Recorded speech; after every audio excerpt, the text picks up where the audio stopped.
මා දන්න මෙතන ඉන්න උතුරේ ජනතාව විශාල ප්‍රමාණයක් எனக்கு தெரியும் இங்கிருக்கும் இந்த வடக்கில் வாழும் கணிசமான மக்கள் පළමු වතාවට වෙන්න පුළුවන් මා දකින්නේ. முதலாவது தடவையாக இருக்கலாம் சில நேரம் இன்றைக்கு சந்தித்தது. හැබැයි අපි විශ්වාස කරලා තිබෙනවා. ஆனால் எங்களை நம்பி இருக்கின்றார்கள், අපි ආදරයෙන් වැළඳගෙන තිබෙනවා. நாங்கள் எங்கள் அன்பாக நடந்து கொள்கிறார்கள். මම ඔබට එක සහතිකයක් දෙන්නම්. நான் ஒரு உறுதியை வழங்குகிறேன். ඔබ අප කෙරෙහි තබා තිබෙන විශ්වාසය කිසිසේත්ම බිඳවටන්නේ නැති බව මම ඔබට සහතික කරනවා. நீங்கள் என் மீது வைத்திருக்கும் அந்த நம்பிக்கையை ஒரு போதும் நாங்கள் அதை இடைநிறுத்த மாட்டோம் என்று, தீங்கு விளைவிக்க மாட்டோம் என்று ඔබ கூறுகிறோம். පළමු වතාවට நீங்கள் முதற் தடவையாக ஸ்ரீலங்கா இன்சூரன்ஸ் லைஃப் ஆகிய நாம் முழு நாட்டுக்கும் இனிய புத்தாண்டாக அமைய வாழ்த்துகிறோம். ආණ්ඩුවක් කරේ විශ්වාසය තබලා තිබෙනවා. அரசாங்கத்தை நம்பினீர்கள். ඉස්සර උතුර කොහොමද? முன்பு காலத்திலே இந்த வடமாகாணம் எப்படி? හැමදාම ආණ්ඩුවට එරෙහි. இந்த நாளும் அரசாங்கத்துக்கு எதிராகத்தான் මොකද්ද செயல்பட்டது. යාපනයේ තිබුණු මතය?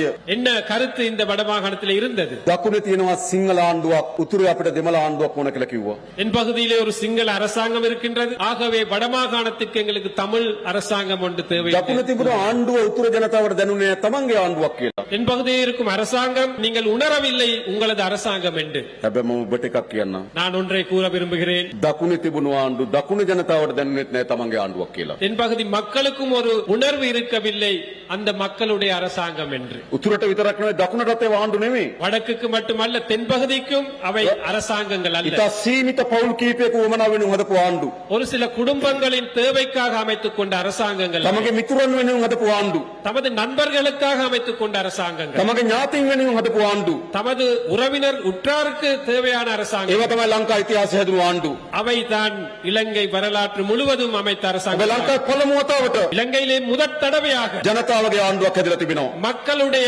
ஆட்சி ஒன்று மலர்ந்திருக்கின்றது. අද යාපනයේ ජීවත් වෙන ඔබ විශ්වාස කරන එක ඔබේ ආණ්ඩුවක් කියලා. இன்று யாழ்ப்பாணத்தில் வாழும் மக்கள் நம்புகிறார்கள் அவர்களுடைய அரசாங்கம் என்று. දකුණේ ජනතාවත් එහෙමයි. தென்பகுதி மக்களும் அப்படித்தான்.